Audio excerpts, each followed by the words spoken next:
बेटा दूसरा सुनो, पांडे जी से दूसरा पेन मांगो। कार्डियक साइकिल को डिस्कस किया था और कार्डियक साइकिल में आपने देखा था sequence of event occur repeatedly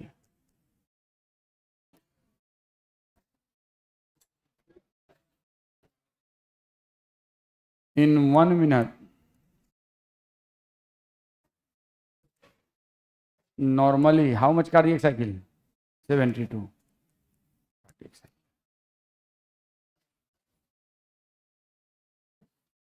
In 1 minute, normally 72 into 2 heart sound. क्यों? 72 into कौन कौन से? First and second, first and second. नहीं होगा रे, लोग दो, कोई दिक्कत? नेक्स्ट ये रख। उसके बाद कितना? 72 atrial systole and 72 ventricular systole.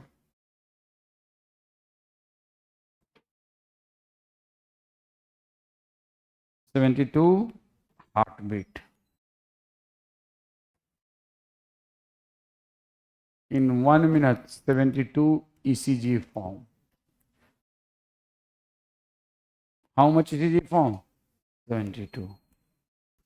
एक कार्डियक साइकिल के अंदर जो भी इलेक्ट्रिकल इवेंट होता है उसको हम किससे डिनोट किससे हम लोग जानते हैं? किसके जरिए? ईसीजी के जरिए।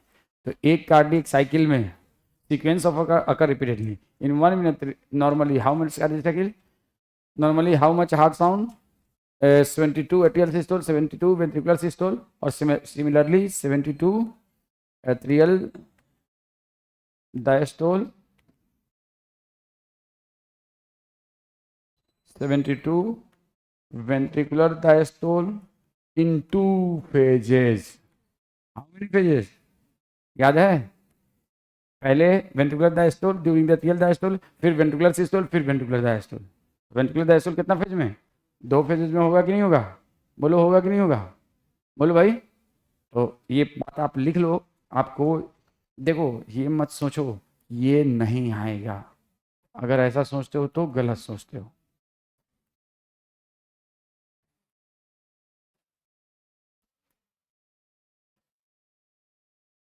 उसके बाद आपने देखा था कार्डियक साइकिल के दौरान AV opening,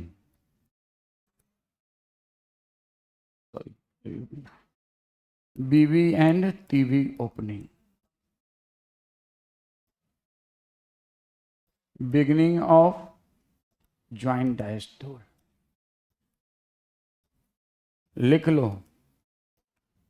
and of beginning of atrial systole, atrial systole.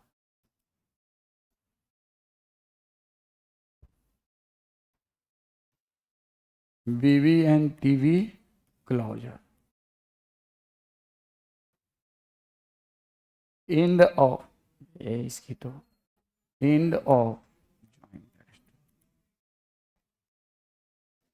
Oblique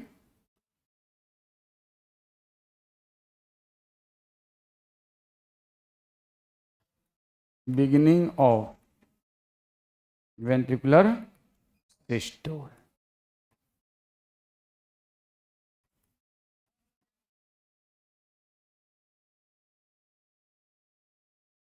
SB semilunar valves, semilunar valves opening, semilunar valve openings.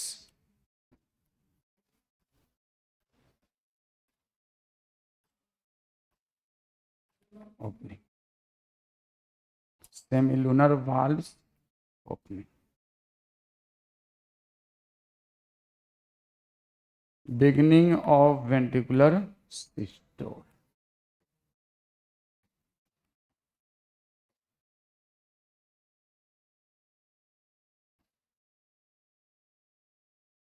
semilunar valve beginning of ventricular systole and semilunar valve closure,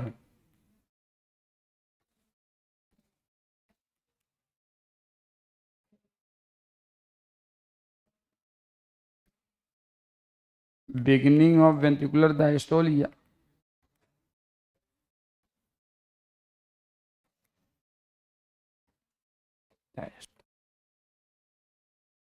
अब मैं एक star लगा रहा हूं,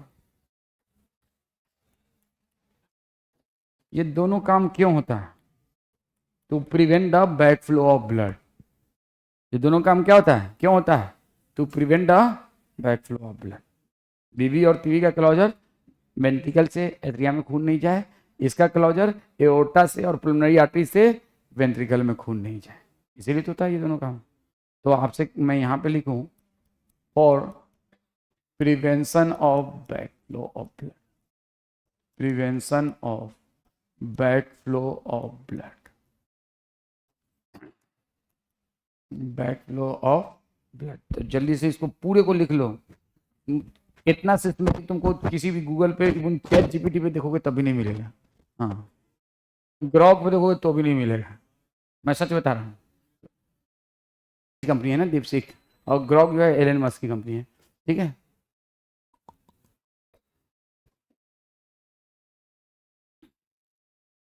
इसमें से कौन सा वाल्व जो है असिस्टेड होता है कॉर्डा टेंडाइन से? तब बीबी एंड पीवी, कॉर्डा टेंडाइना असिस्ट करता है उसको।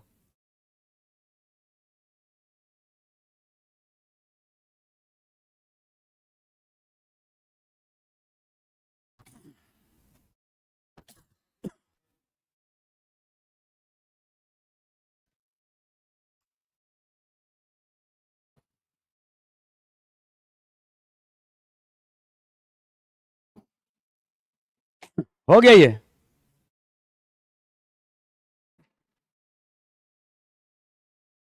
तो एक कार्डियक साइकिल के दौरान कितना हार्ट साउंड सुना जाएगा? एक या दो? दो नहीं सुना जाएगा, एक लूप दूसरा दो, और जब मेडिकल कॉलेज जाओगे तो सुनोगे पढ़ोगे 4। यस 4 हार्ट साउंड होता है, अभी लेकिन 2, अभी लेकिन 2, ठीक है ना। थर्ड हार्ट साउंड भी होता है, फोर्थ भी होता है बेटा, अरे तो अच्छा के लिए, ठीक है। कई दिन के बाद मेरी तबीयत ठीक हुई है, बहुत तबीयत खराब चल रही थी मेरी, हाँ बिल्कुल, हाँ अब हो गया ये। चला इतना बच्चा की पार्टी देने में आदमी गरीब हो जाता है। चल हाँ ये हो गया ना।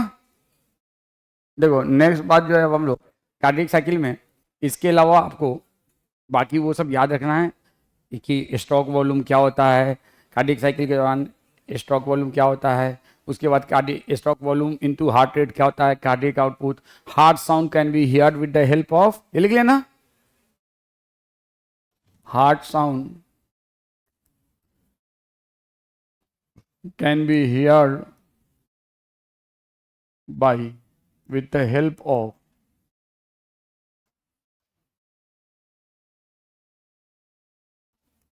स्टेथोस्कोप, स्टेथोस्कोप, इससे heart sound can be heard with the help of stethoscope. एक इंस्ट्रूमेंट है जिसको आप लोग नहीं स्टेथोस्कोप से जानते हो ना, कॉमनली उसको क्या कहते हैं? आला रे आला, हाँ स्टेथोस्कोप, ठीक है ना। इससे ठीक है, जो बच्चे हमारे सेलेक्ट होते हैं उन लोगों को हर साल हम लोग देते हैं स्टेथोस्कोप, मालूम है ना। सेलेक्टेड बच्चों को हर साल हम लोग देते हैं स्टेथोस्कोप, ठीक है ना, सेलेक्टेड बच्चों को, नॉन सेलेक्टेड को नहीं। नॉन सेलेक्टेड उसका क्या करेंगे, ऐसे मुंह में फूकेंगे, इधर कान में जाके आवाज़ सुनेंगे, यही तो करेंगे ना भाई। नॉन सेलेक्टेड बच्चे को दिया जाए तो क्या करेंगे, उसमें तक मारेंगे, कान में सुनेंगे।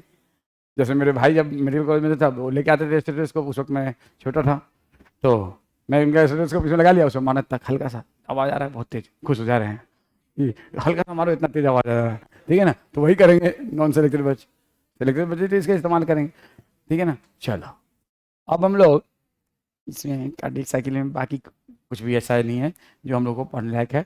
एक बार मैं देख लेता हूँ कोई और चीज़ छूट तो नहीं गया हो।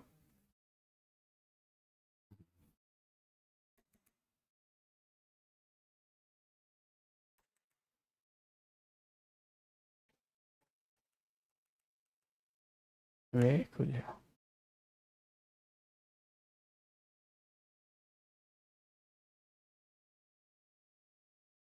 ठीक है, हो गया। अब हम लोग पढ़ेंगे। अच्छा, लिख लो एक point. Heart sound,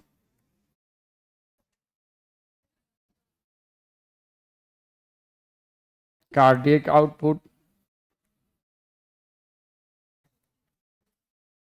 ECG, great clinical significance, तीनों, जिसमें से दो तो एनसीईआरटी में है। इन दोनों के बारे में एनसीईआरटी में है। ये नहीं है, लेकिन ये भी।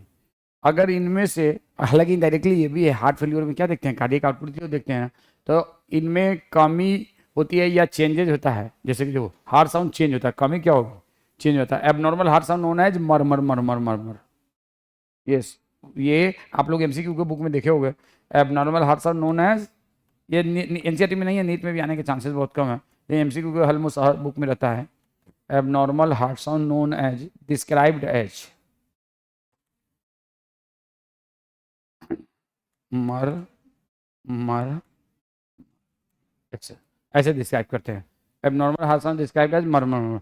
तो heart sound, cardiac output, ECG, इन तीनों का बहुत ही ग्रेट क्लिनिकल सिग्निफिकेंस। जैसे ईसीजी में कोई भी चेंज है तो उसे पता चल जाएगा कौन सी बीमारी है। हार्ट साउंड में चेंज है तो उसे पता होने के चांसेस रहते हैं कि कौन सी बीमारी है। तो दिस इज अबाउट द। अब अगर हम लोग बात करते हैं ईसीजी क्या, इलेक्ट्रोकार्डियोग्राम की ग्राफ, ग्राम की ग्राफ देखो, मैं पिछले 13 साल से पढ़ाता था और अब जाके ये आवाज आई है बुक में एनसीईआरटी कि नहीं आप ठीक बताते थे, अब सही कर दिया है। पुराने एनसीईआरटी को देखोगे और नए एनसीईआरटी को देखोगे तो आपको डिफरेंस समझ में आ जाएगा। चलो ये लिख लिया, ये हो गया। जल्दी करो बेटा, जल्दी करो।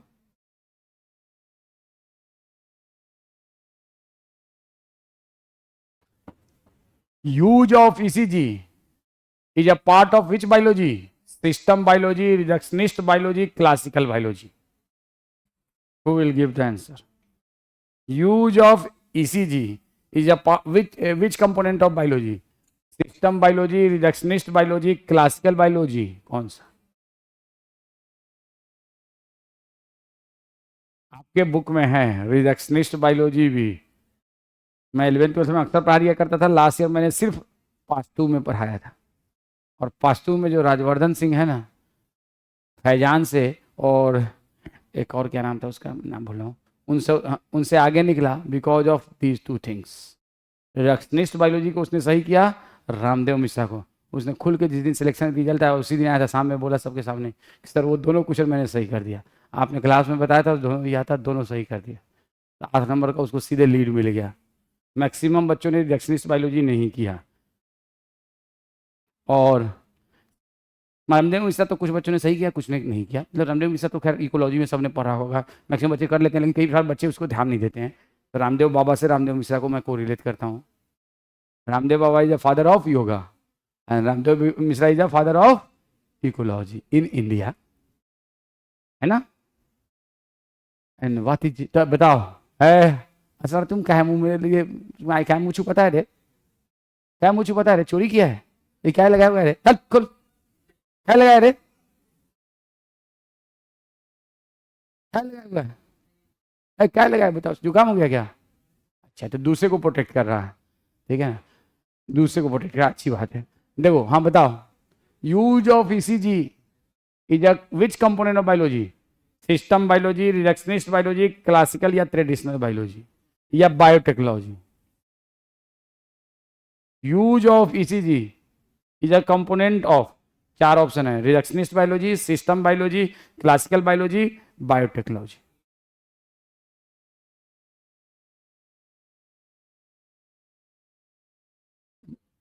Reductionist biology.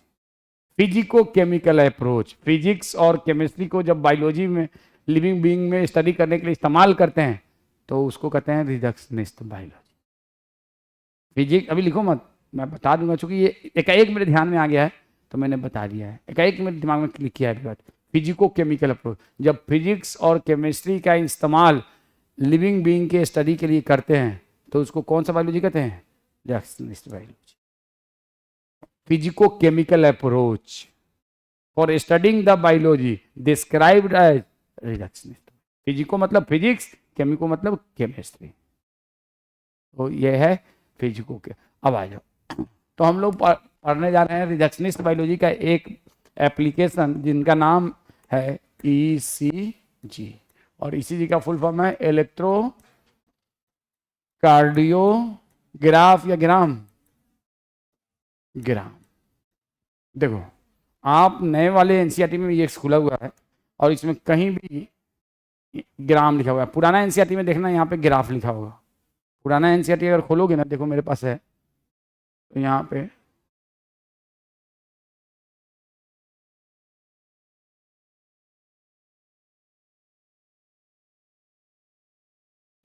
ये अलग ही मसला है।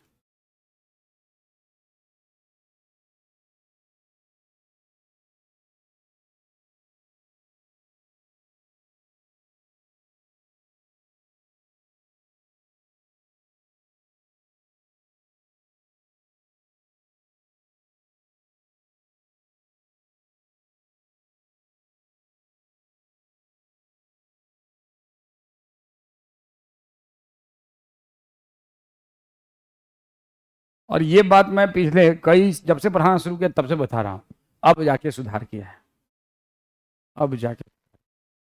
इसी stand for not graph but stand for gram, ठीक है, पहले तो ये ध्यान रखना। तो अब ये ग्राफ वाला जिसके भी बुक में है, मैं बार बार तुम लोग कहता हूँ कि नई एनसीईआरटी ले लो, पुराने को मत पढ़ो।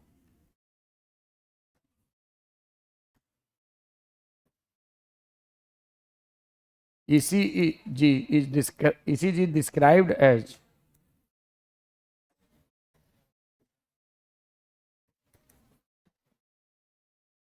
ECG described as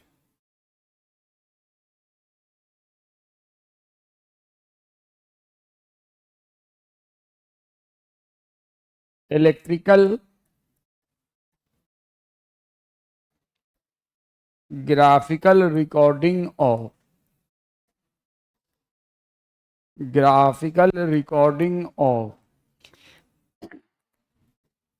electrical activity of heart।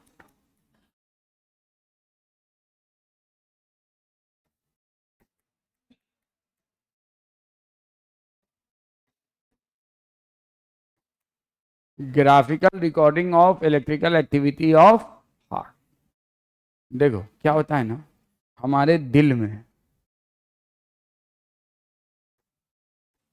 हमारा दिल ऑटो एक्साइटेबल है कि नॉन ऑटो एक्साइटेबल है? तो ऑटो एक्साइटेबल है। ऑटो एक्साइटेबल का मतलब खुद से ये एक्साइट होता है, खुद से ये फिर कम एक्साइटमेंट को खत्म करता है, फिर होता है, फिर होता है, फिर खत्म होता है, फिर होता है, और ये हर पार्टिकुलर इंटरवल ऑफ टाइम पे होता है। इसलिए कौन सा? Auto rhythmic. ऑटो एक्साइटेबल है ना, ऑटो रिदमिक। तो 1 मिनट में हमारा दिल कितनी बार ऑटो एक्साइट होता है? Normally 72 times. और कितनी बार ये होता है? बोलो कितनी बार ये होता है, रिलैक्स होता है? 72 टाइम्स। तो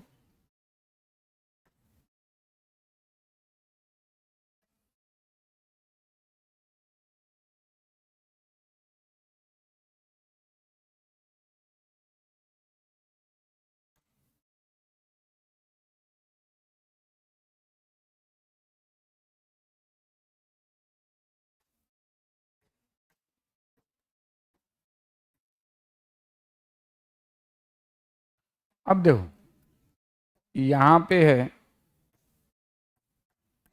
S A node, upper right corner पे SA node, lower left corner पे एवी नोड, और इससे घुसता है एवी बंडल, और एवी बंडल इमीडिएटली डिवाइड हो जाता है इट्स ब्रांचेस,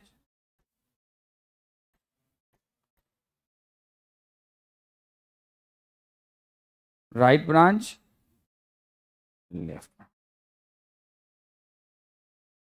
और फिर इसके फर्दर छोटे छोटे ब्रांचेज, परकिंजी फाइबर।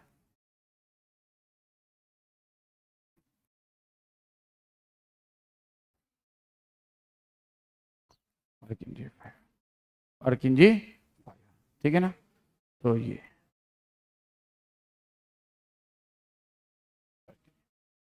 तो अब आप लोगों को देखो इलेक्ट्रिकल एसएनओ तो अपने से देखो, एसएनओ का सेल है, ये एसएनओ का सेल है, ध्यान से सुनो।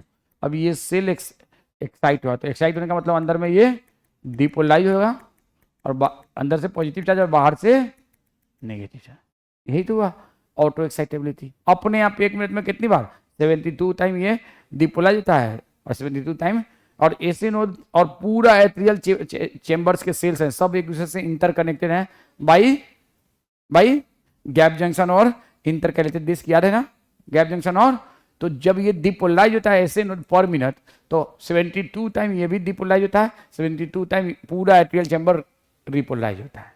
अब एक बार जब डिपोलाइज हुआ तो उस डिपोलाइजेशन को किस डायरेक्शन में डिपोलाइज हुआ और कितना डिपोलाइज हुआ, दो चीज को डिनोट करते हैं, किस डायरेक्शन में डिपोलाइज हुआ और कितना डिपोलाइज हुआ। तो एसएनओ मतलब इस लेवल से मैक्सिमम इतना डिपोलाइज हुआ, ऐसे तो नहीं पूरा एट्रियल चेंबर, और ऐसे डिपोलाइज हुआ इस स्पीड से। भाई एक ग्राफ है, एक ग्राफ ऐसा भी होता है, एक ग्राफ कैसा होता है, ऐसा नहीं होता है, एक ग्राफ ऐसा नहीं होता है, होता नहीं है, तो ये ग्राफ है, होता है कि नहीं रे, तो ये ग्राफ है, इसमें ये डिपोलाइजेशन इस तरह से हो रहा है, मैक्सिमम डिपोलाइजेशन यहाँ हुआ, फिर डिपोलाइजेशन कम होने लगा, यहाँ पे पूरी तरह से रिपोलाइज। तो ये डिपोलाइजेशन शुरू हुआ और यहाँ पे डिपोलाइजेशन खत्म हुआ। ऐसे नोट का, ऐसे नोट नहीं, पूरे एट्रियल चेंबर के डिपोलाइजेशन को ये रिप्रेजेंट करता है। तो इसको हम लोग कहते हैं पी वेव। क्या कहते हैं? P wave. तो P wave note the depolarization of atrial chamber, P note denote the depolarization of atrial chamber. P wave represent the depolarization of atrial chamber. तो लिखो P wave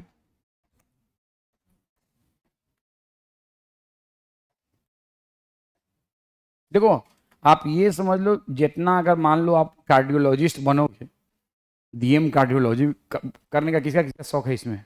DM cardiology, cardiologist कौन कौन बनना चाहता है? दिल का डॉक्टर 1 2 और 3, और कोई? इधर से भी सब दिल का डॉक्टर। और दिल का मरीज कौन? सब।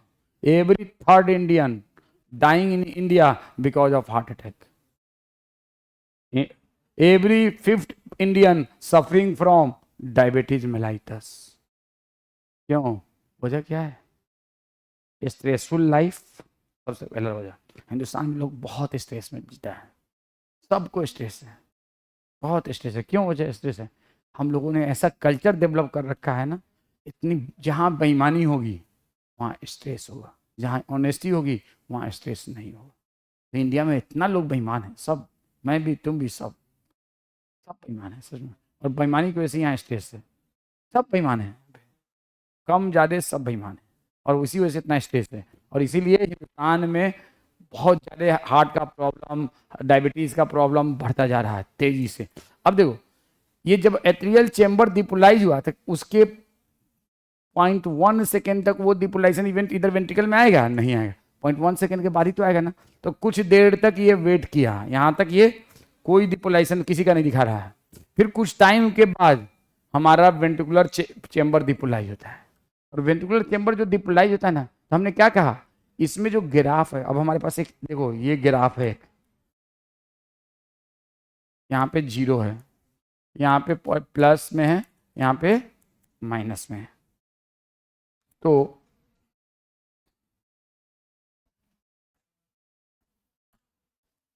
आप खुद बताओ, एक चीज डिपोलाइज हुआ, ऐसे था जा रहा था, ऐसे हुआ, फिर ऐसे हुआ। अब यहाँ पे डिपोलराइजेशन जो होता है, ये वाला चेम कौन सा, ये बीच वाला, ध्यान से देखना, बहुत तुम लोग डीएम कार्डियोलॉजी, हाँ पूरी बात नहीं हो पाई ना, तो जो डीएम कार्डियोलॉजी करोगे ना, तो उसमें एक बुक पढ़नी होती है, ईसीजी नाम से ही बुक आती है, फॉरेन राइटर की होती है, 20-25 हज़ार की होती है वो बुक, इंडियन एडिशन, इतनी मोटी होती है, इतनी मोटी, इतनी मोटी।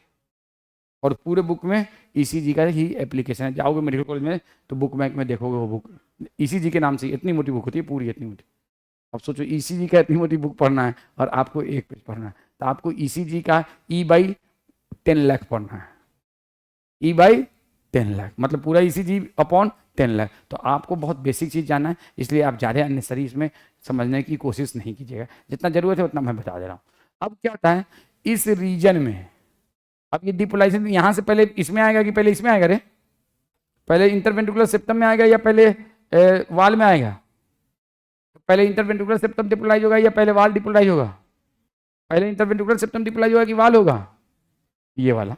तो इंटरवेंट्रिकुलर सेप्टम जो डिपोलाइज होता है ना, तो उसमें डिपोलाइजेशन का डायरेक्शन जो है चेंज हो जाता है।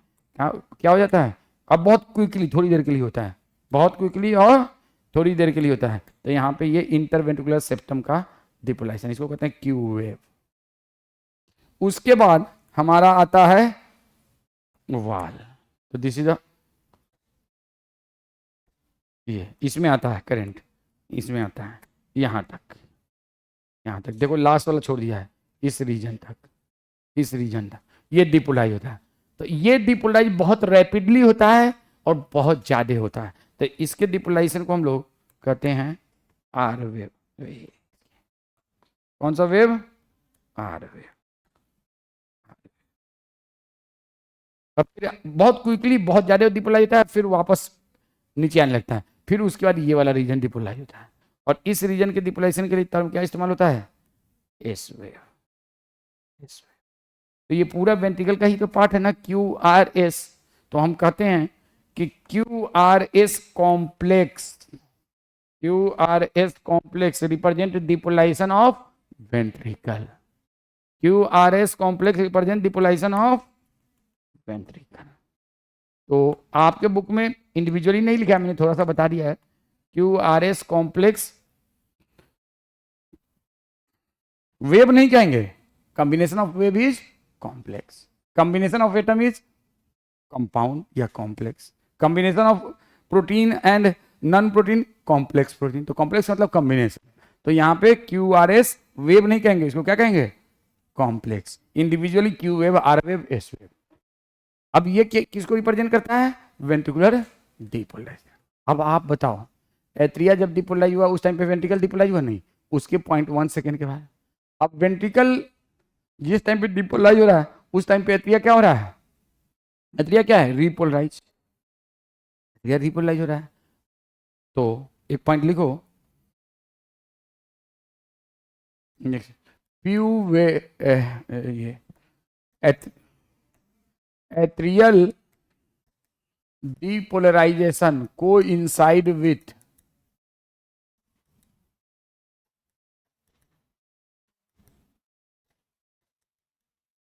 Ventricular repolarisation. कोई दिक्कत? Ventricular depolarization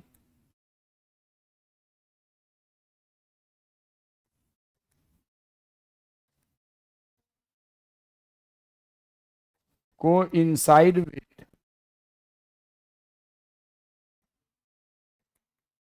atrial repolarisation. इस बात में किसी को कोई तकलीफ? अगर किसी को कोई तकलीफ है तो बोलो। दिक्कत? तो पहला पॉइंट ये और इस पॉइंट में। अब बताओ जो ईसीजी इलेक्ट्रोकार्डियोग्राम के लिए को मेजर करने की machine used for measuring ECG electrocardiogram known as, सबको मालूम है, known as electrocardiograph, cardio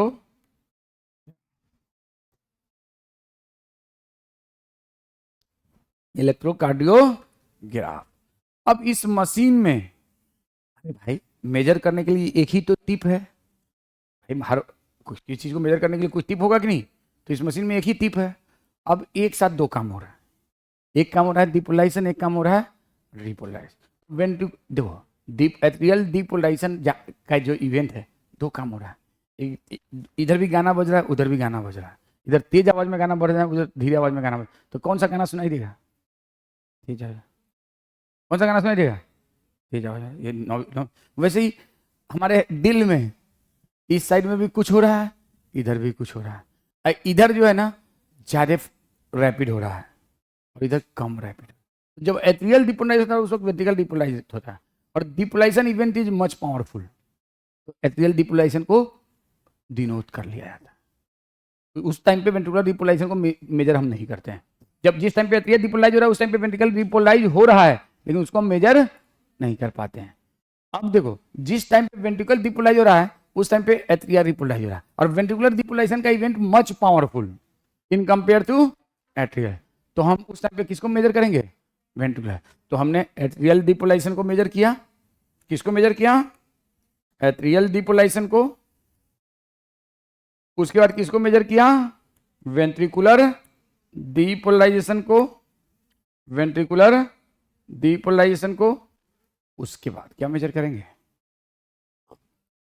उसके बाद क्या मेजर करेंगे? तो सुनो, उसके बाद क्या मेजर करेंगे? Ventricular depolarisation. क्या मेजर करेंगे? नहीं, अब देखो सुनो, अब हमारा एट्रियल डिपोलाइज हो गया, वेंट्रिकल डिपोलाइज हो गया, एट्रियल डिपोलाइज होने के बाद एट्रियल डिपोलाइज हो रहा है, फिर वेंट्रिकल डिपोलाइज हुआ, फिर वेंट्रिकल फिर से डिपोलाइज होगा कि नहीं होगा? जब वेंट्रिकल दोबारा डिपोलाइज हो रहा है उस टाइम पे एट्रिया भी डिपोलाइज स्टेट में या डिपोलाइज स्टेट में? ध्यान से सुनो मेरी बात और जवाब देना, कार्डियक साइकिल से कोरिलेट करके कहो, कार्डियक साइकिल से कोरिलेट करो। 0.8 सेकेंड में एक ही बार तो ये डिपोलाइज होता है ना, कितना? 0.1 सेकेंड के दौरान।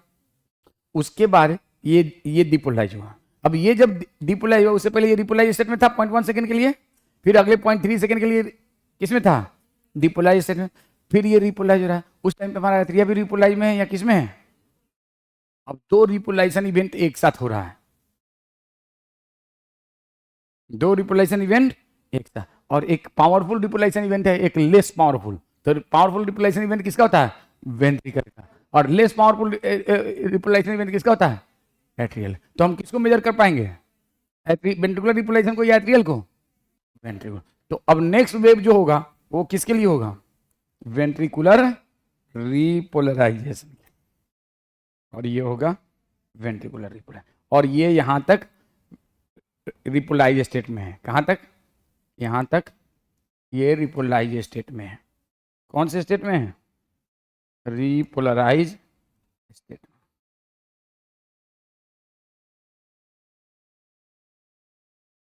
ये रिपोलाइज। तो भाई मेरे आप समझो, इस बात को ध्यान दो, ये कौन से स्टेट में है? Repolarize state.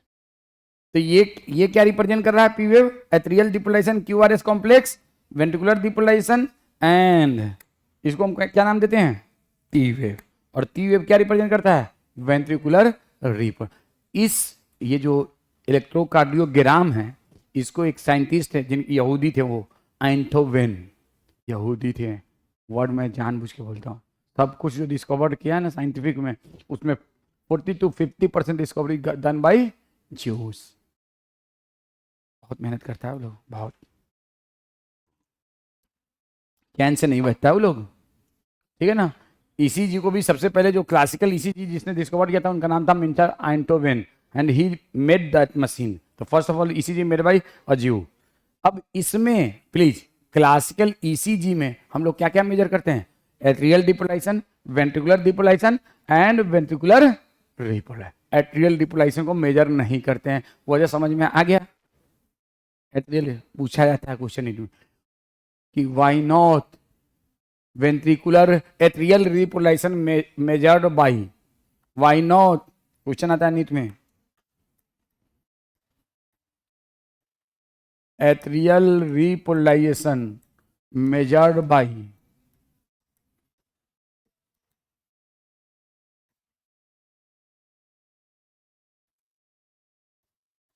Classical electrocardiograph machine, electrocardiograph machine. बताओ आंसर बताओ, तुम लोग बताओ आंसर बताओ। At the time of atrial depolarization क्या क्या होता है?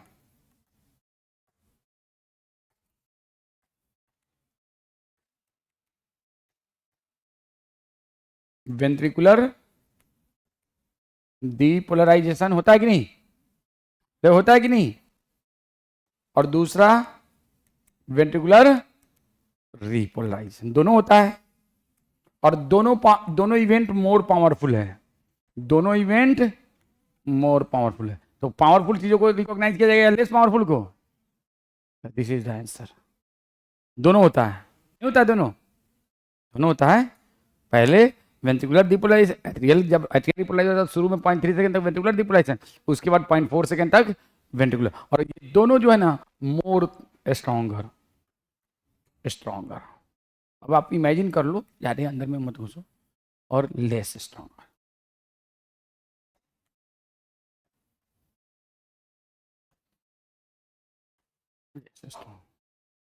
तो ये है स्ट्रॉन्गर और ये है लेस स्ट्रॉन्ग। तो इस बात को आप ना भूलें तो बेहतर है।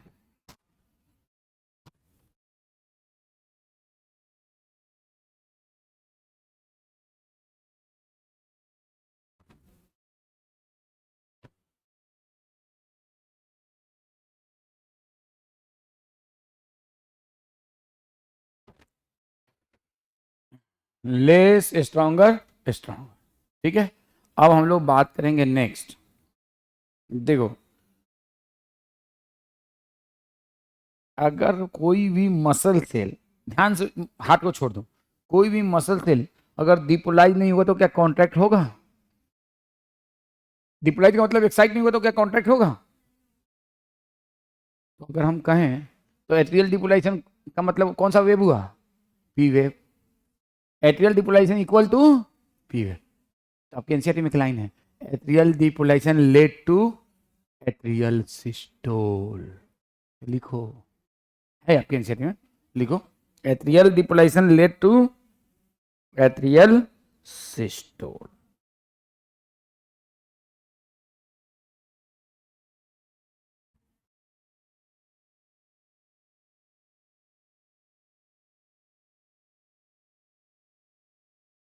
और अगर कहीं ये लिखा हुआ है कि ventricular depolarization led to ventricular systole, तो ये गलत नहीं है, लेकिन ये हमारे बुक में लिखा नहीं है।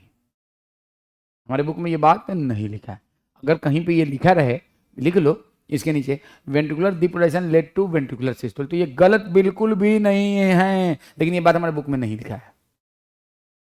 लेकिन ये लिखा हुआ है एट्रियल डिपोलाइजेशन या P wave led to atrial systole. जब तक वो एक्साइट नहीं होगा तब तक सिस्टोल नहीं होगा, कॉन्ट्रैक्ट नहीं होगा।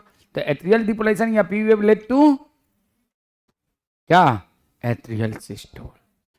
वेंट्रिकुलर डिपोलाइजेशन, लेकिन क्यूआरएस कॉम्प्लेक्स मत लिखना। Ventricular depolarization led to ventricular systole, ये गलत नहीं है किसी कंडीशन में, लेकिन ये हमारे बुक में नहीं लिखा है। हमारे बुक में थोड़ा सा इससे आगे की बात लिख दिया, थोड़ा हायर लेवल की बात लिख दिया है।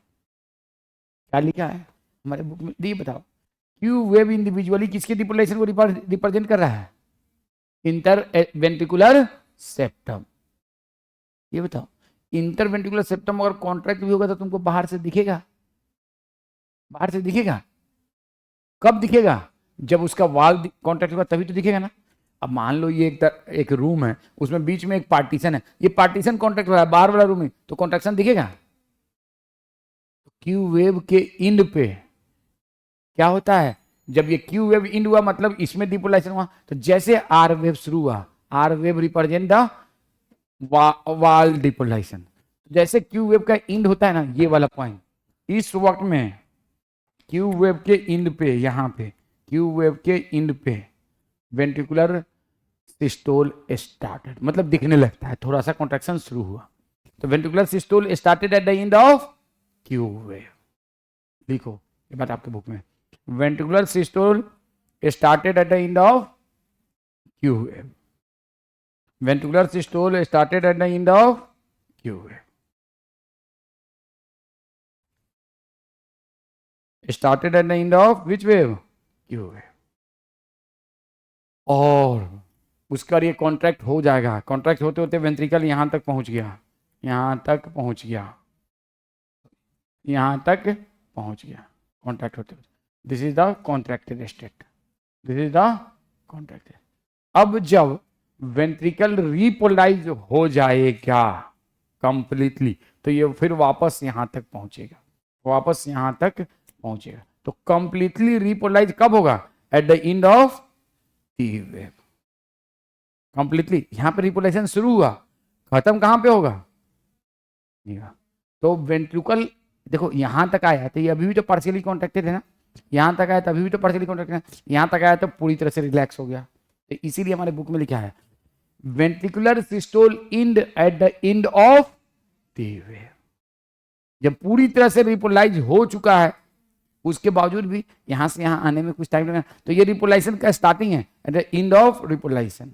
Ventricular systole end at the end of T wave. तो यहां से कॉन्ट्रैक्शन शुरू होगा और यहां तक कॉन्ट्रैक्टेड स्टेट में रहेगा। लिख लो, ventricular systole end at the end of T wave, ventricular systole end at the end of T wave, ventricular systole end at the end of T wave, end at the end of T wave. अब please सुनो का, अब ये बताओ, हमारा ये है graph P, कुछ ज़्यादा बड़ा हो गया, P Q R S T. यार ये तो P Q R S T, यहां से लेके ये पूरा एक ईसीजी को रिप्रेजेंट करता है। और एक ईसीजी के अंदर क्या होता है? एक कार्डियक साइकिल में जो भी इलेक्ट्रिकल इवेंट है उसको इसमें डिनोट किया जाता है। तो एक कार्डियक साइकिल के अंदर इलेक्ट्रिकल इवेंट क्या है? Atrial depolarization, ventricular depolarization, atrial repolarization, ventricular. लेकिन भाई वेंट्रिकुलर एट्रियल डिपोलराइजेशन को मेजर नहीं करते हैं, वो टाइम तो इसी में है ना। तो ये कौन सा है? Ventricular repolarization. तो ये कितना सेकेंड का होगा? 0.8 सेकेंड। इसमें P wave atrial de, I think you should draw Q R S complex, क्या? Ventricular depolarization. ज्यादा अंदर इसमें नहीं जाना है, पढ़ाने के लिए मैं 6 घंटा 7 घंटा लगातार ईसीजी पढ़ाता चला जाऊंगा और तुम सबका दिमाग खराब हो जाएगा। इसलिए इसमें एकदम बहुत एकदम लिमिटेड पढ़ना है। T wave represent ventricular repolarization. अब आपसे इस ग्राफ को बनाना और यहां पे लिखना बिगिनिंग ऑफ वेंट्रिकुलर सिस्टोल।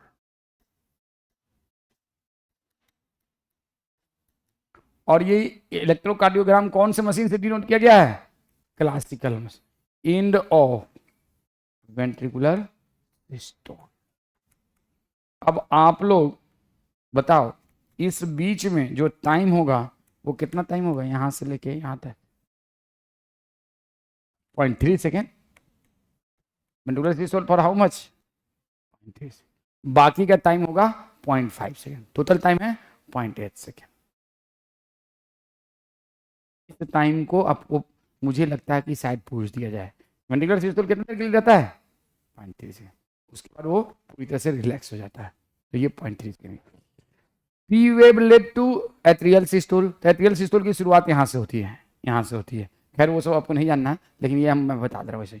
अब बताओ, एक कार्डियक साइकिल के दौरान कितना ईसीजी बनेगा? एक। तो 72 कार्डियक साइकिल के दौरान कितना ईसीजी बनेगा? 72। कितना बनेगा? 72। अब देखो कुछ इसमें और बात है। कुछ बात यह है कि कार्डियक ये ईसीजी को पढ़ाया क्यों जाता है? तो ईसीजी को इसलिए पढ़ाया जाता है ना कि अगर कोई भी वेव में किसी तरह का चेंज होगा, देखो इसमें और क्या क्या चीज़ें होती है सुन लो, मैं लिखवाऊंगा नहीं। इसको कहते हैं पी क्यू सिगमेंट, इसको कहते हैं एस टी सिगमेंट, इसको कहते हैं पी आर इंटरवल, इसको कहते हैं क्यू टी इंटरवल। तो इसमें कई सारे छोटे छोटे इंटरवल्स एंड सिगमेंट्स होते हैं जो मैं बिल्कुल बताऊंगा नहीं।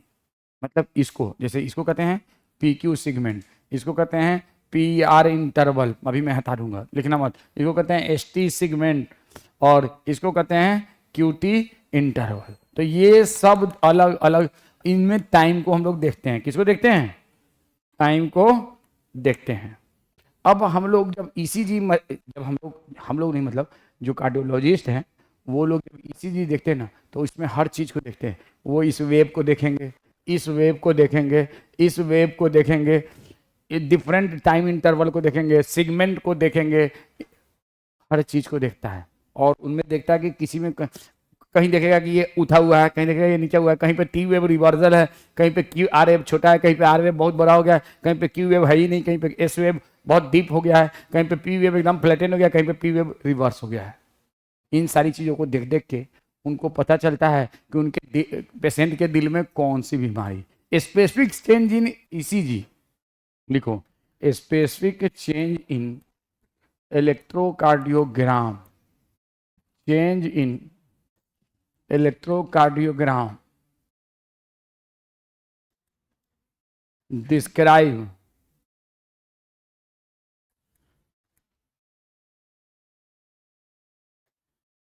स्पेसिफिक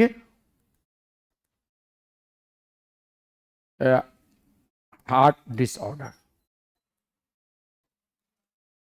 इसीलिए इसको कहते हैं ग्रेट क्लिनिकल सिग्निफिकेंस।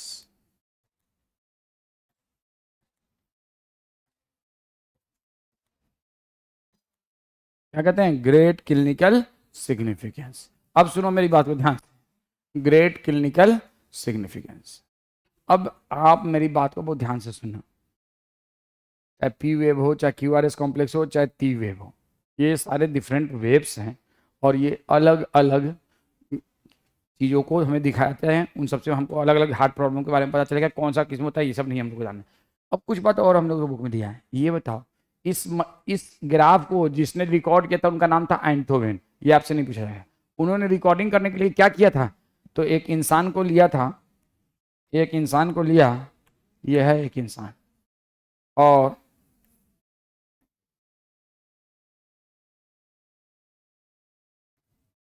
उन्होंने क्या किया, यहाँ पे एक तार जोड़ा, यहाँ पे एक तार जोड़ा, एक यहाँ पे, राइट रिस्ट, लेफ्ट एंकल,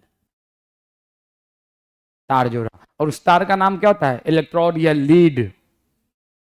तो classical ECG uses how many lead? 3 lead या 3 electrode, and they are attached on right wrist, left wrist and left ankle. तो ये पूछा जा सकता है, ये लिख लेना। तो लिखो classical ECG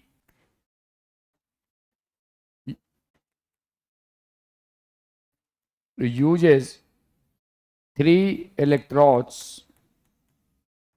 oblique lead, one on right wrist, other on left wrist, and third one on left ankle, left ankle. तो 3 जगहों पे, यहाँ यहाँ 3 जगह, राइट रिस्ट, लेफ्ट एंकल, 3 जगहों पे। अब देखो, तुम में से किसी का ईसीजी हुआ है? तो आपके राइट रिस्ट में जुड़ा है? नहीं जुड़ा होगा, यहाँ पे लगाया होगा, ये नहीं जुड़ा होगा। अब नहीं, जो मॉडर्न मशीन है ना, they do not uses the wrist, they use the chest और मे बी बैक रीजन। और 10 लीड 12 लीड, 10 से 12 लीड तक इस्तेमाल होता है। जो सबसे अल्ट्रा मॉडर्न है उसमें 12 लीड होते हैं, और they are use on chest region. तो modern electrocardiogram machine not uses 3 lead, they uses multiple leads, and specially on which region? Chest region. और उसमें हम लोग कुछ ऐसे भी मशीन बन चुके हैं जिसमें हम लोग एट्रियल रिपोर्टाइजेशन को भी मेजर करते हैं, वेंट्रिकुलर को भी कैसे करते हैं वो सब आपको नहीं पढ़ना है, लेकिन आपके बुक में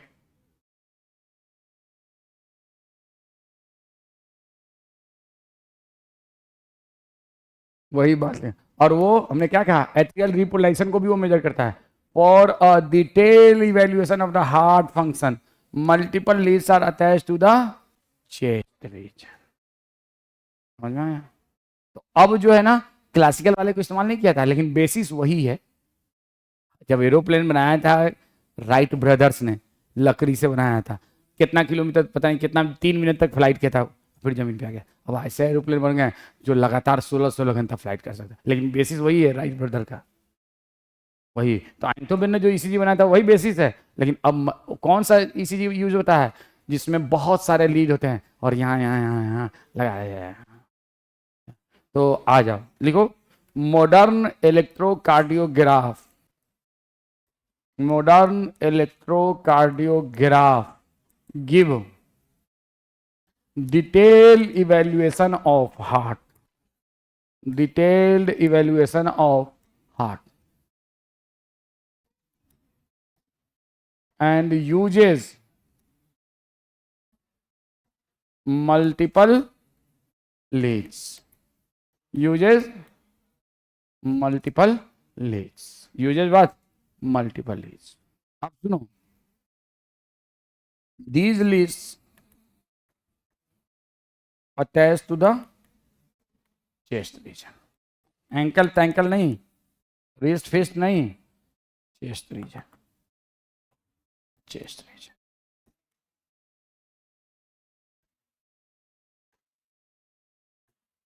ये बात हो गई। हेयर मतलब इस चैप्टर में हम लोग सिर्फ पढ़ रहे हैं जो भाई साहब कौन, आइंथोबेन ने बनाया था उसके बारे में, और उसका ये ग्राफ है, P wave Q R S complex यहाँ तक है, यहाँ तक है, यहाँ से यहाँ तक एक कार्डियक से। आप अपने बुक में कर लो ये काम, मुझे लगता है बुक में कर लेना चाहिए। ये changes in one cardiac cycle, changes in one cardiac cycle, ये आप कर, ठीक है। अब आ जाओ, आपके बुक में सिनेमा की भी बात किया है। सिनेमा हॉल में, सिनेमा के हॉल में नहीं, सिनेमा आप देखते होगे खास करके 80s से 90s के दौरान की जो मूवीज बनती थी उसमें अक्सर हीरोइन का बाप और समटाइम हीरो का बाप को मार जाता, पहले ही मर जाएगा, मरने से पहले हॉस्पिटलाइज भी तो होगा ना, तो हॉस्पिटलाइज होता था।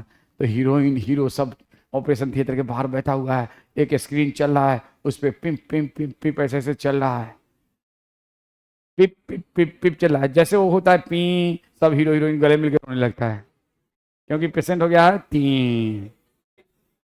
वही बात से शुरुआत किया है हमारे बुक में, वही बात से हमारे बुक में शुरुआत किया है।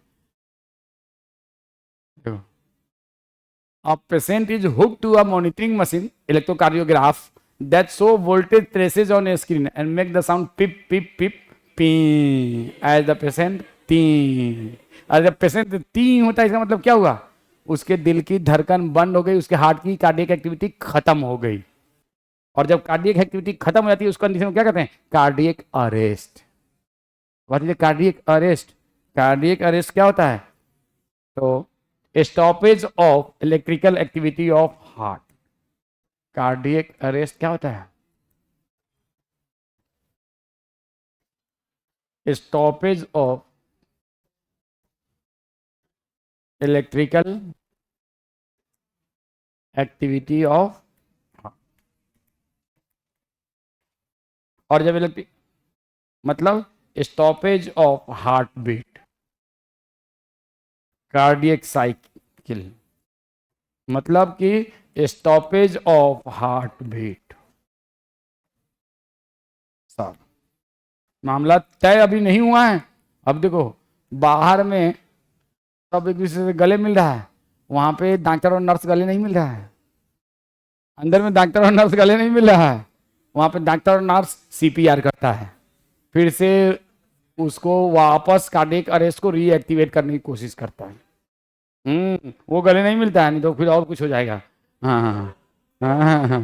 तो समझ रहे हैं बात को, वो सीपीआर करता है। Yes, when ever there is a cardiac arrest, हमेशा डॉक्टर कोशिश करता है कि फिर से इसको रीएक्टिवेट किया जाए, और कई बार सक्सेस भी मिल जाता है, ऐसा नहीं है, और पेशेंट बिल्कुल ठीक भी हो जाता है। तो उसको दबा दबा के वो क्या करता है, फिर ऊपर वोल्टेज शॉक भी दिया जाता है। आपने नहीं देखा होगा, जब किसी पेशेंट का कार्डियक अरेस्ट हो जाता है ना, तो मशीन आता है जिससे उसमें बाहर से इलेक्ट्रिकल सप्लाई की जाती है, वो एक बार पेशेंट को ऐसे धरा जाता है, और कई बार हमारा हार्ट फिर से एक्साइट होने लगता है, तो पेशेंट बच जाता है कार्डियक अरेस्ट के बाद। तो सीपीआर में क्या करते हैं, रुके हुए दिल के धड़कन को फिर वापस ला देते हैं, यही तो करते हैं। सीपीआर में हम क्या करते हैं, रुके हुए दिल के धड़कन को वापस ला देते हैं, तो यही तो हो रहा है। तो वही बात लिखा है, अब देखो ये वाला नए वाला भी पढ़ेंगे, लिख लिया ना। तो हमारे बुक में यहाँ पे with a scene from a typical hospital television show, a patient is hooked up to a machine with that show voltage PPP. This type of machine is used to obtain an electrocardiogram. Electrocardiogram graphical representation of electrical activity heart during a एक cardiac cycle में, कौन से एक में, to ऑब्स्टेंड standard ECG, मतलब जो आइंटोमेन ने बनाया था। A patient is connected to a machine with 3 electrical leads, 1 to each wrist and left ankle, that continuously monitor the activity of heart. Each peak in EC identified with a letter from P to T wave. अब आपको ये सब मालूम है, ये कहानी मालूम है। Shortly and mark the beginning of the T wave represent the end of T wave, end of systole. यहाँ तक का हम आपने पढ़ लिया, इसके आगे भी कुछ बात है। अब बताओ, आप लोगों ने ईसीजी देखा होगा, एक पतला सा पेपर होता है इस तरह का, इस तरह का, और इस पेपर पे क्या रहता है, बहुत सारा ईसीजी बना हुआ दिखेगा। हम यहाँ पे गुलाबी ईसीजी बना रहे हैं, कौन सा, गुलाबी ईसीजी।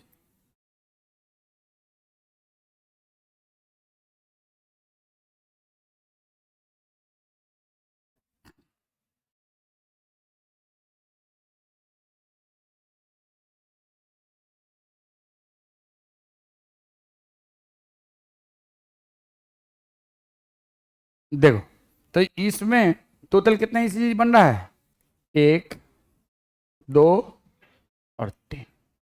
अब मान लो हमारे पास वो पेपर है, और उसमें टोटल मान लो एक पेपर है, और नीचे में टाइम लिखा हुआ है, और टाइम लिखा हुआ है 300 सेकेंड। कितना सेकेंड, 300 सेकेंड है, और ऊपर में दिख रहा है नंबर ऑफ ईसीजी,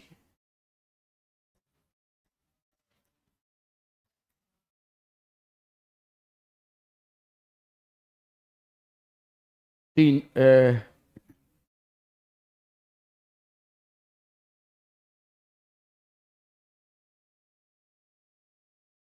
350। कितना नंबर ऑफ ईसीजी, 350। तो मतलब 300 सेकेंड में उसका कितना कार्डियक साइकिल हुआ, 350। तो उसका हार्ट रेट बताओ, हार्ट रेट बताओ, कैलकुलेट करो। मान लो एक क्वेश्चन ऐसे रहे, अ पर्सन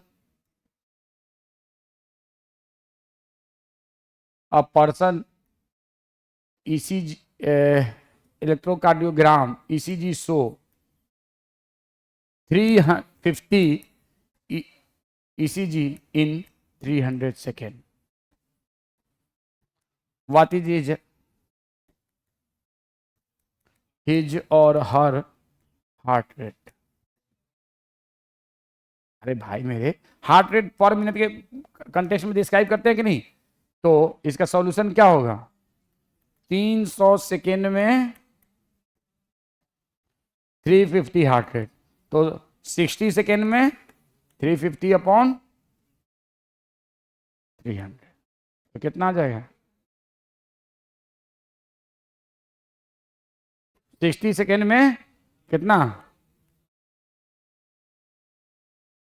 तो 70 पर मिनट, उसका हार्ट रेट बिल्कुल ठीक है, बिल्कुल ठीक है। अगर मान लो ये यही चीज होता है, और 350 की जगह यहाँ पे होता है, इसमें किसी वजह से बोल रहा हूँ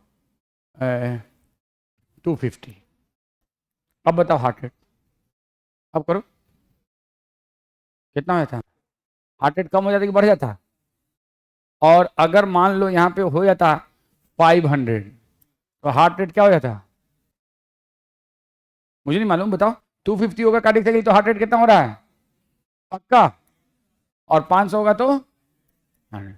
तो एक कंडीशन में हार्ट रेट कम हो गया, एक कंडीशन, तो ईसीजी के जरिए हम लोग हार्ट रेट का पता कर सकते हैं कि नहीं? कर सकते हैं। अब उसके लिए हमको क्या काउंट करना होगा? Number of ECG in a given time interval. Number of ECG in a given, तो ईसीजी को काउंट करने के लिए मेरा, जैसे मेरा आंख कमजोर है, अब मुझे छोटी छोटी चीजें दिखती नहीं है, चश्मा को मुझे चेंज करना होगा, अब मुझे दिख नहीं रहा है, डॉक्टर भी बुढ़ा हो गया है, उसको भी दिख नहीं रहा है, तो क्या काउंट करेगा? वो काउंट करेगा क्यू आर एस कॉम्प्लेक्स या सिंपली आर वेव, ये आसानी से दिख जाएगा ना, बाकी सब नहीं दिखेगा। तो एक ईसीजी में कितना आर वेव या क्यू आर एस कॉम्प्लेक्स? एक। तो number of counting the R wave, they can count the number of ECG. इसीलिए हमारे बुक में क्या लिखता है?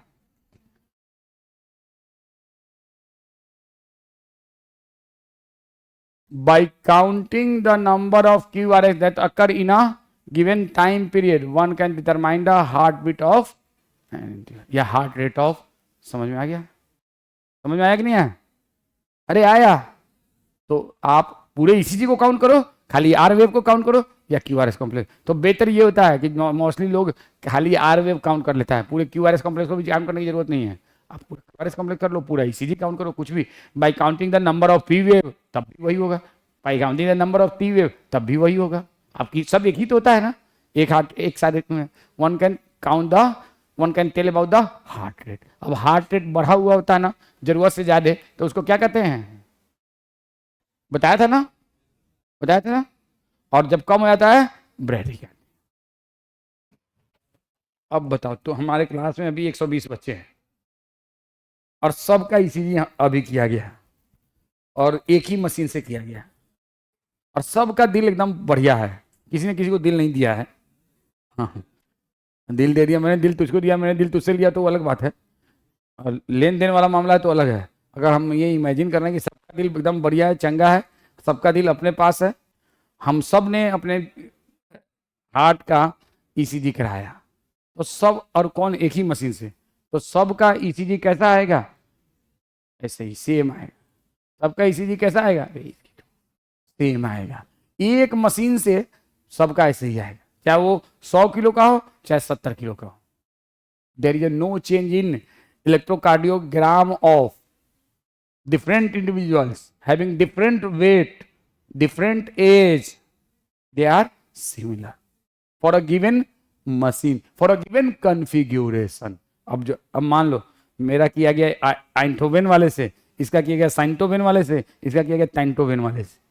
मान लो अलग अलग मशीन से, जिसमें अलग अलग लीड है, किसी में 3 लीड है, किसी में 5 लीड है, किसी में 8 है, किसी में 10 है, किसी में 12। तो अलग अलग लीड से करोगे तो अलग अलग ईसीजी आएगा।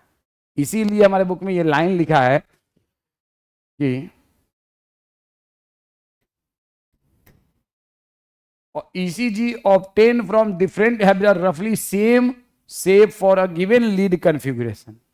गिवन लीड कन्फिग्रेशन, अगर 3 लीड वाले से करोगे तो सबका एक ही आएगा, 10 लीड वाले से करोगे सबका तो एक ही तरह का आएगा, 7 लीड वाले से, लेकिन किसी का 3 लीड से करोगे, किसी का 7 से, किसी का 10 से, तो अलग अलग आएगा। यही बात लिखा है, ECG obtained from different lead have roughly same shape for a given lead and deviation from this shape indicate a possible abnormality, hence it is of great clinical signal। कोई दिक्कत? तो this is all about ECG. Next topic क्या है? Double circulation. लिखा double circulation है कुछ और इसके अंदर, इसके अंदर क्या क्या है टॉपिक बताओ? डबल सर्कुलेशन के द्वारा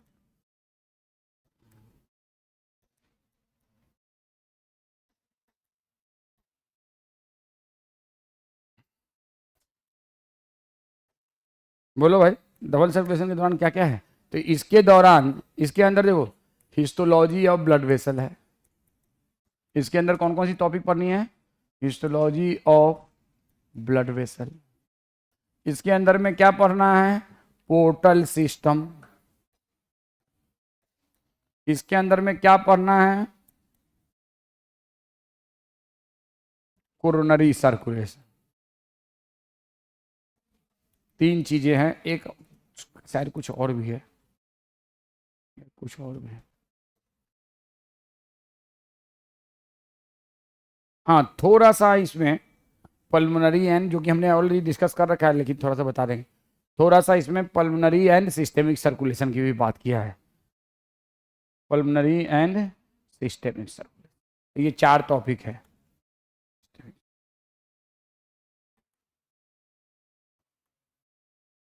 ये 4 टॉपिक है इसके अंदर।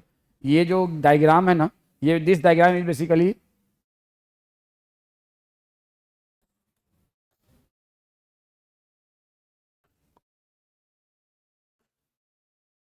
ये जो डायग्राम है, ये, अबे ये क्या हो रहा है, ये हाईलाइट, ये वाला जो डायग्राम है, ये क्या शो करता है, व्हाट इज शोइंग, बोलो, pulmonary and systemic circulation. Diagram किसके लिए है, पल्मोनरी एंड सिस्टेमिक। ये डायग्राम किसके लिए है, histology of blood vessel, histology of blood vessel. तो ये 2 डायग्राम है 2 अलग काम के लिए। ये है, इसमें दिखा रहा है पल्मोनरी एंड सिस्टेमिक सर्कुलेशन, और इसमें histology of blood vessel, histology of blood vessel, ये भी histology of blood vessel. This one is also histology of blood vessel है। ये तो क्या हो गया रे, हाँ, झारे होशियारी मत पढ़ो, हिस्टोलॉजी ऑफ ब्लड, ये है हिस्टोलॉजी ऑफ ब्लड वेसल, ठीक है। तो ये, अब चलो, तो सबसे अभी सिंपल से ही शुरू करते हैं। पल्मोनरी सबको मालूम है, बस मैं एक बार बता दे रहा हूँ, ये आप सबने कब ऑलरेडी कर रखा है, ये ऑलरेडी आपने पढ़ रखा है। देखो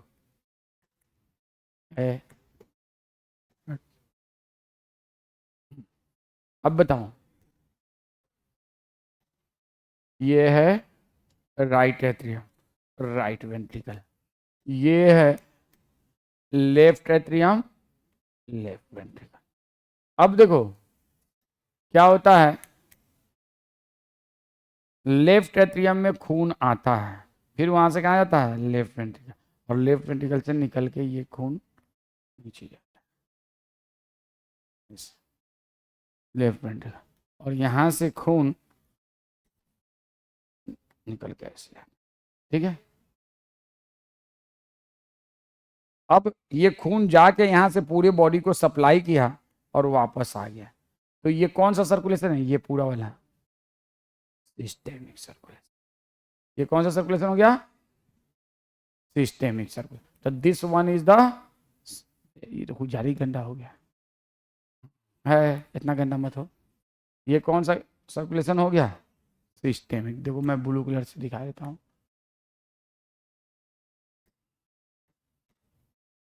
ये हो गया आपका, यहाँ से लेफ्ट वेंट्रिकल से शुरू हुआ, देखो लेफ्ट वेंट्रिकल से शुरू हुआ,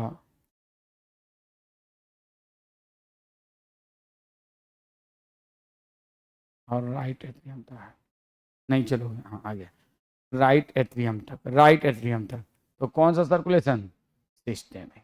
आपको मालूम है ऑलरेडी, आपने पढ़ रखा है, ये है सिस्टेमिक सर्कुलेशन। उसके बाद आपके राइट वेंट्रिकल से खून निकलता है यहाँ से, और ये ऐसे गया, लंग में गया, और लंग से ऑक्सीजनेटेड ब्लड आया कहाँ पे, लेफ्ट एट्रियम। तो ये कौन सा सर्कुलेशन है, बोलो, कोई दिक्कत इसमें, सिस्टेमिक एंड पल्मोनरी सर्कुलेशन, कोई दिक्कत।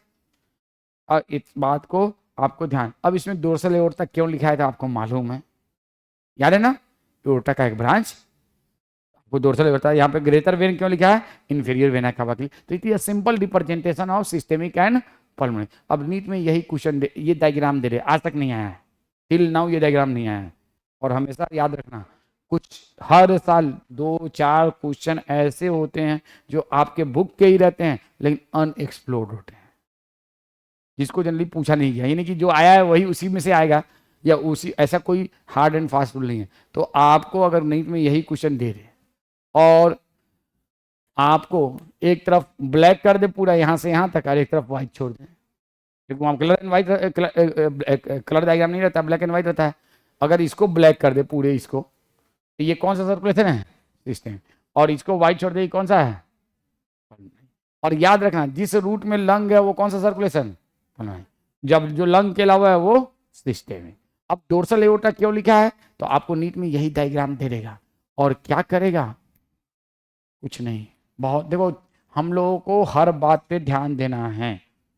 ये डायग्राम दे देगा और अब बदमाशी ये करेगा, हाँ, इसको हटा देगा, इसको, अरे हटा, नहीं हटेगा, करेक्ट, नहीं तो नहीं आएगा, आएगा। ये मेरा फर्म बिलीव है, आज न कल ये आएगा। है? नहीं आएगा।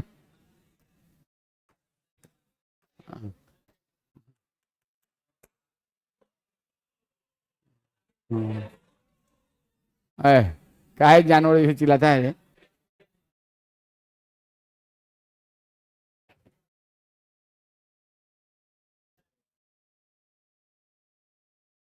इसको ऐसे खत्म कर देगा और इसको भी खत्म कर देगा। बिल्कुल करेगा, ऐसा कर सकता है। They have all the right, they have reserve themself. बिल्कुल है जी, यही उठा के फोटो दे देगा। और अब बच्चा सब जो है ना, लंग देख के दिक्कत इसमें उनको कुछ नहीं होगा, 1 नंबर में कोई दिक्कत नहीं होगा, आराम से वो बता देंगे। 2 नंबर में भी कोई दिक्कत आएगा 3 और 4। आपको इसलिए याद रखना होगा dorsal aorta and greater when, greater when oblique vena cava. तो आपको जो एनसीईआरटी के बुक में लिखा हो वो याद रखना होगा।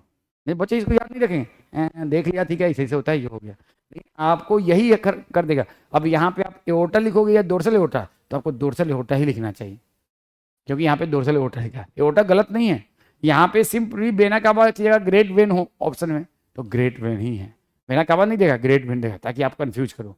अब बच्चा ग्रेट वेन क्या है, अगर मान लीजिए उसको याद भी है इन्फिनिटी बेना कावा, तो कहेगा राइट एटियम में तो दोनों जाता है ना सुबह, बिल्कुल जाता है यार, ये रिप्रेजेंटेशन है, ये रिप्रेजेंटेशन है सिस्टेमिक और तो आपको इसलिए ये बात याद रखना होगा, ये बात आपको याद रखना होगा। हो सकता है ये भी गायब कर दे, कुछ भी कर सकता है, एनीथिंग पॉसिबल हो सकता है। आपका राइट एट्रियम भी गायब कर दे, राइट वेंट्रिकल भी गायब कर दे, लेफ्ट एट्रियम, खाली एक लेफ्ट वेंट्रिकल छोड़ दे, ताकि बच्चों के अंदर एक ओरिएंटेशन बने। और फिर कहेगा सबको भर, तो सब भर लोगे आराम से। एक बार बस ध्यान से आपको देखने की जरूरत है, इसमें कुछ भी कोई ऐसा अदर थिंग, ऐसा कोई एक्स्ट्रा नई बात नहीं है। अब दूसरी चीज आपसे पूछा जाए कि सिस्टेमिक सर्कुलेशन जो है उसमें आर्टेरियल सिस्टम में ऑक्सीजनेटेड ब्लड और वेनस सिस्टम में जैसे कि पहले भी बता चुके हैं, और पल्मोनरी सर्कुलेशन में आर्टेरियल सिस्टम में डीऑक्सीजनेटेड एंड वेनस सिस्टम में ऑक्सीजन। आपने याद किया होगा ना, पल्मोनरी आर्टरी में डी 9th-10th में पढ़ा होगा, डीऑक्सीजनेटेड एंड पल्मोनरी वेन में ऑक्सीजनेटेड। उसी तरह से जितना भी सिस्टेमिक आर्टरी है उसमें ऑक्सीजन, और जितना भी सिस्टेमिक वेन है उसमें डीऑक्सीजन। तो ये कहानी हो गई किसकी? आपके पल्मोनरी एंड सिस्टेमिक। इसी यही बात आपके बुक में भी शायद दिया हुआ है, क्या दिया हुआ मुझे याद भी नहीं है। वही है, वही है, पढ़ लेना तुम, वही है, बिल्कुल वही है जो हमने बताया, सब कुछ वही है। अब दूसरा हम लोग समझते हैं,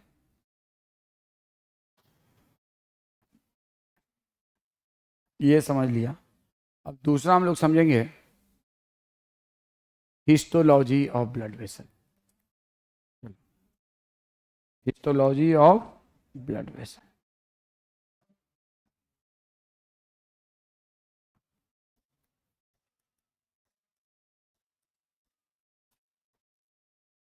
देखो ब्लड वेसल ब्रॉडली 3 तरह के होते हैं, आर्टेरियल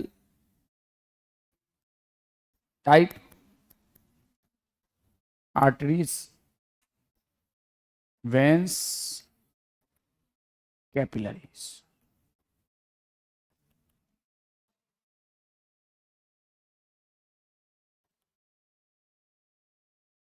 वेंस में फर्दर 2 तरह का वेन होता है, एक होता है ऑर्गेन टू हार्ट, ये होता है organ to organ.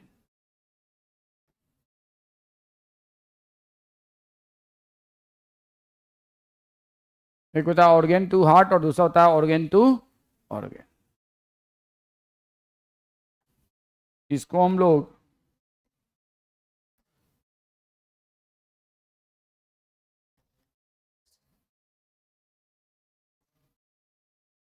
Generalise when या सिंपली वेन कहते हैं, और इसको कहते हैं portal vein.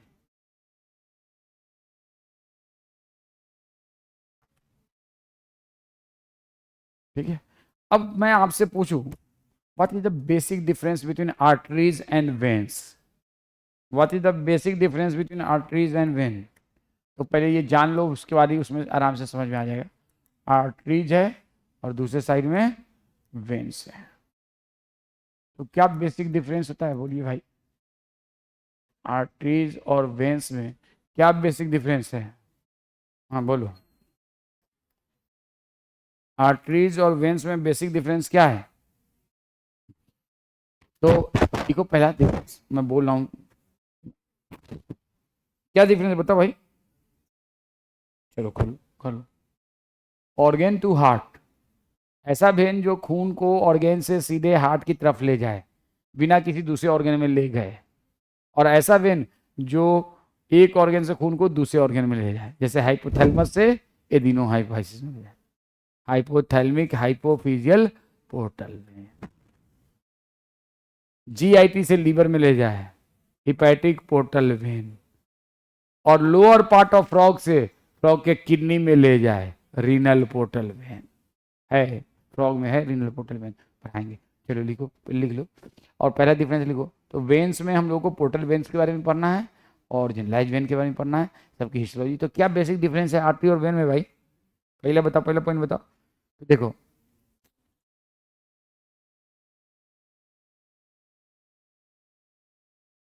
Arteries emerge from heart, heart से निकलता है, and vein enter into heart. Difference तो यही है।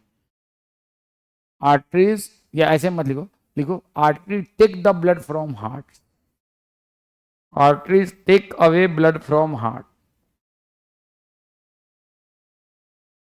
Artery take away blood from heart, arteries take away blood from heart. Vein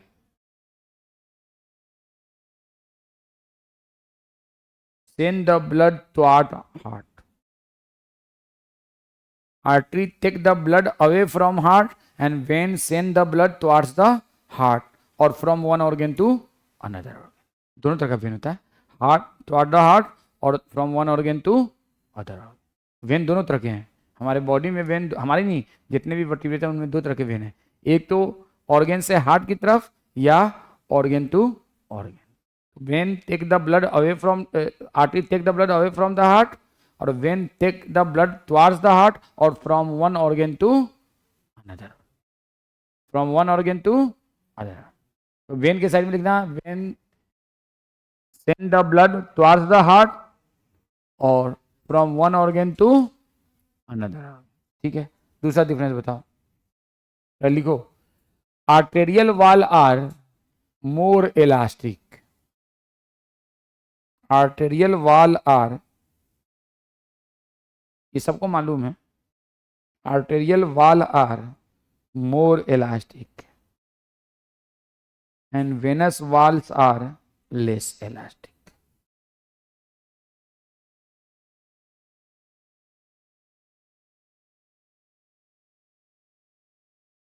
अब लिखो, अगर मान लो, सपोज करो हमारे पास ये मेरे एक हाथ में एक आर्टरी है, कौन सा? डोर्सल एओर्टा, और इधर में इंफीरियर वेना कावा। चलो, ये है डोर्सल एओर्टा और ये है इंफीरियर वेना कावा, तो कौन ज्यादा मोटा होगा? कौन ज्यादा मोटा होगा?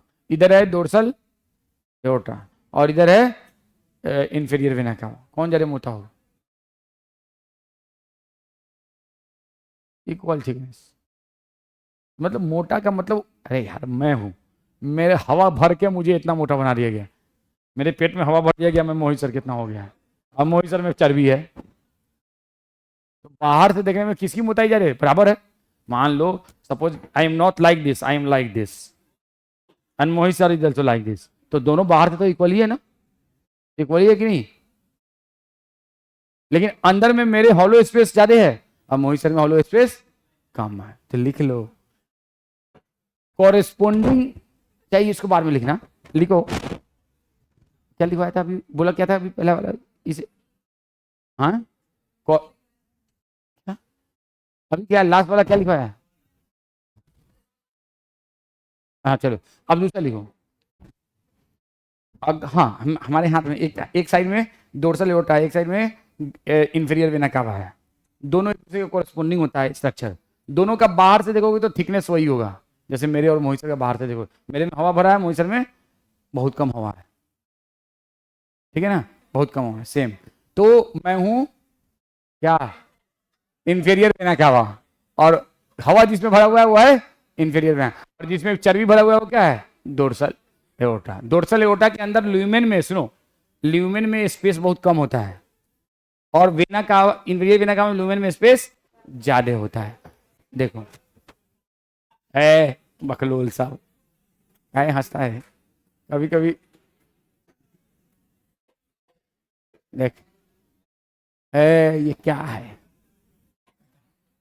देखो ध्यान देखो,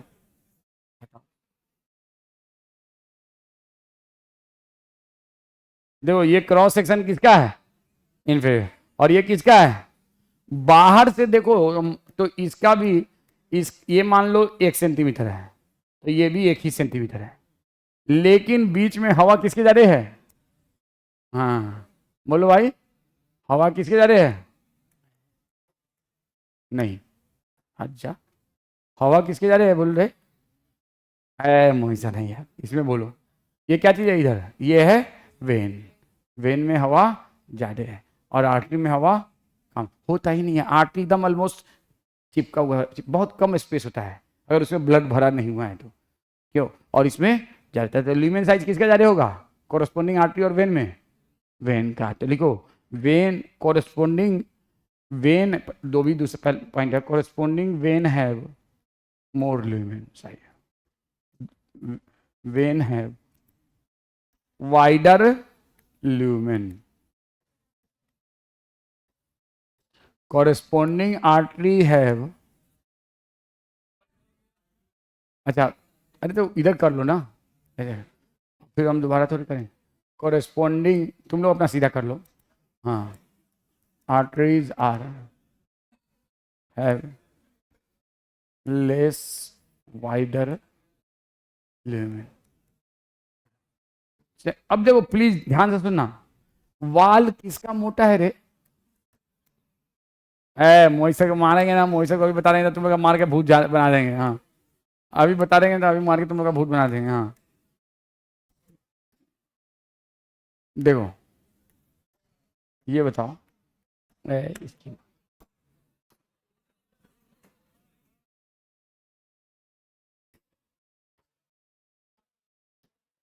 ये बताओ ये जा रही ठीक है कि ये जा रही ठीक है, तो arterial wall is more thicker और venous wall is more thicker, हाँ तो लिखो इसमें सीधा लिख देते हैं, आर्टेरियल वाल आर मोर थिकर,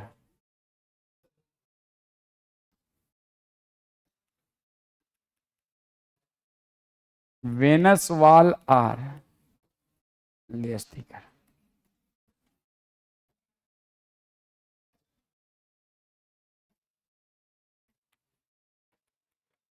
अब देखो ये गया, ये कौन बन गया रे,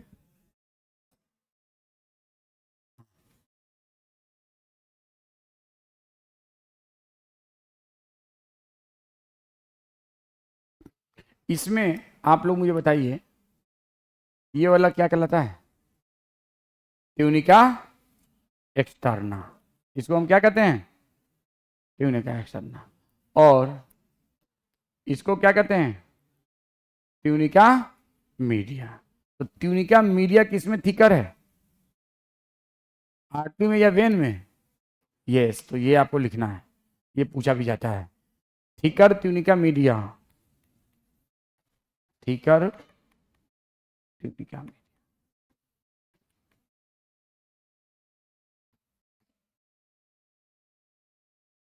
thinner tunica media.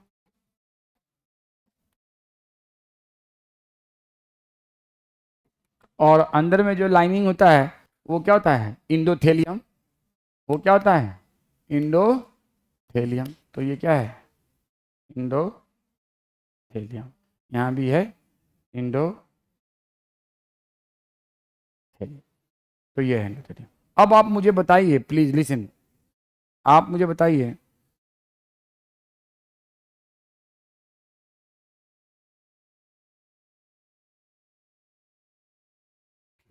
Tunica media के अंदर क्या क्या चीज होता है। चलो अब इससे पहले कुछ और बात करें, ये डिफरेंस को अभी रहने दो, इसमें 2-3 पॉइंट छोड़ देना। आप मुझे बताओ ट्यूनिका एक्सटर्ना,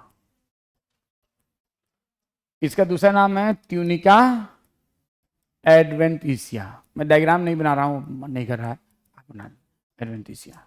दूसरा ट्यूनिका मीडिया, इसका दूसरा कोई नाम नहीं होता है। और तीसरा होता है ट्यूनिका इंटरना या इंटीमा, दोनों नाम होता है, इंटरना भी होता है और ट्यूनिका इंटीमा। ये जरूर लिखना। ये जो है किसका बना होता है? Simple squamous epithelium. ये किसका बना होता है? तो सिंपल स्क्वामस एपिथेलियम।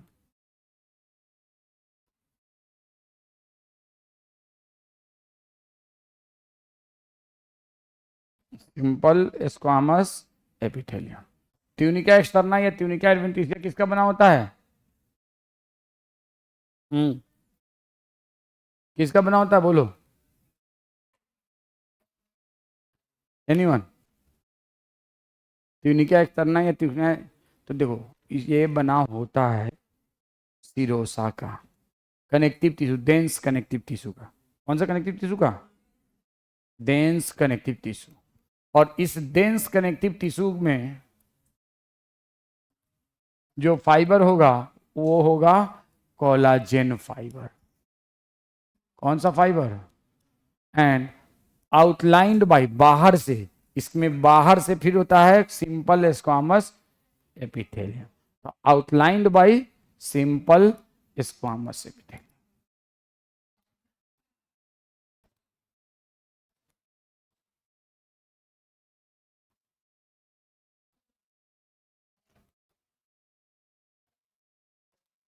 अब आ जाओ, ट्यूनिका मीडिया जो होता है वो किसका बना होता है? तो smooth muscle and elastic fibre. देख रहे हो, ब्लड वेसल में दोनों फाइबर, इलास्टिक भी और कोलाजेन। और आपके बुक में है, आपके एनसीईआरटी के बुक में है, तो आपसे पूछा जाए कि आर्टरी या वेन में कौन सा फाइबर, तो दोनों, इलास्टिक भी और कोलाजेन। और ये आपके बुक में अभी देखिएगा, पढ़िएगा, दिख जाएगा। तो दोनों फाइबर है। इलास्टिक फाइबर किस में? बीच वाले में। और कोलाजन फाइबर किस में? बाहर। तो ये दोनों बात आपके बुक में है, दोनों बात आपके बुक में है, तो आपको ये लिख लेना चाहिए।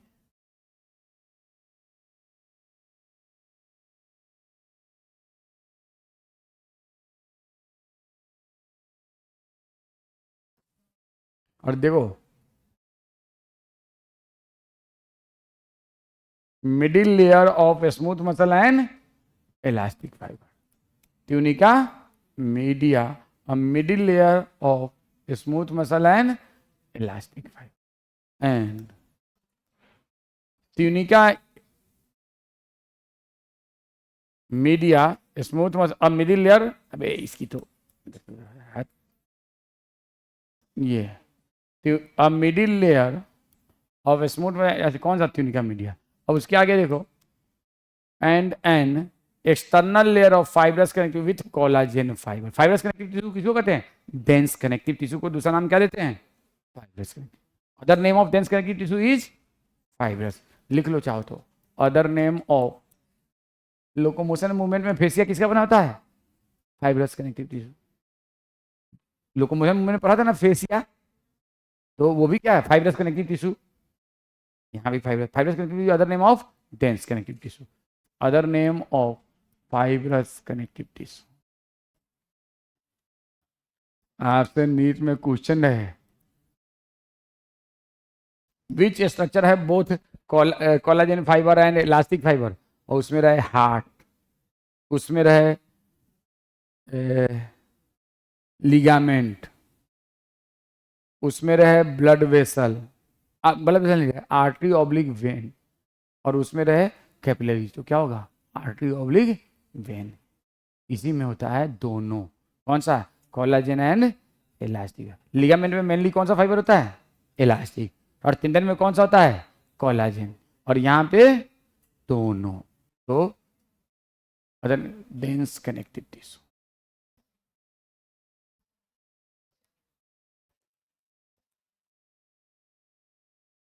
डेंस कनेक्टिव टिश्यू, ठीक है ना। तो ये अब बाकी आपको कैपिलरीज का मालूम ही है, सिंपल स्क्वामस एपिथेलियम, और इस सिंपल स्क्वामस एपिथेलियम को हम लोग क्या नाम देते हैं?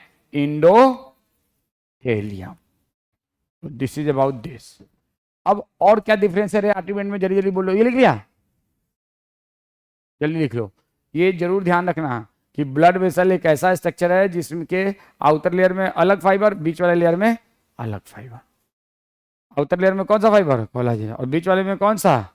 इलास्टिक। चलो हो गया ना। अब देखो और क्या डिफरेंस होगा, जल्दी बोलो जल्दी। आर्टरी और वेन में और क्या डिफरेंस होता है? जल्दी से बोल दो एक दो डिफरेंस।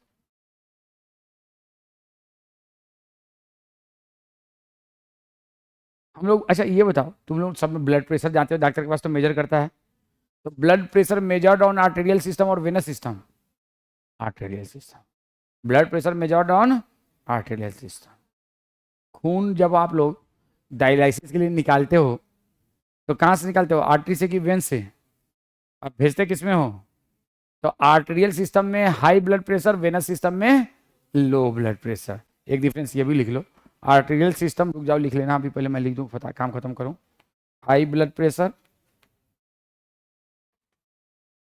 Low blood pressure. और कोई डिफरेंस बता दो। नो वाल्व, नो वाल्व, यहाँ पे कहीं कोई वाल्व नहीं होता। क्यों? क्योंकि हाई प्रेशर फ्लो करता है ना, तो बैकवर्ड फ्लो नहीं होने के चांसेस होते हैं। Have multiple valves, have valves, multiple क्या लिखो? वाल्व्स। जगह जगह इसमें वाल्व्स होता है। और कोई डिफरेंस तुम लोग को याद हो तो लिख लेना, बाकी का नेक्स्ट क्लास में हम लोग पढ़ेंगे।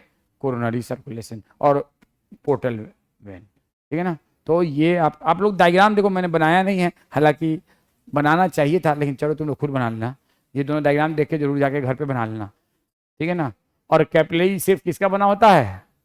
Squamous epithelial. तो ये बात only squamous epithelial cells, capillary made by only squamous epithelial cells.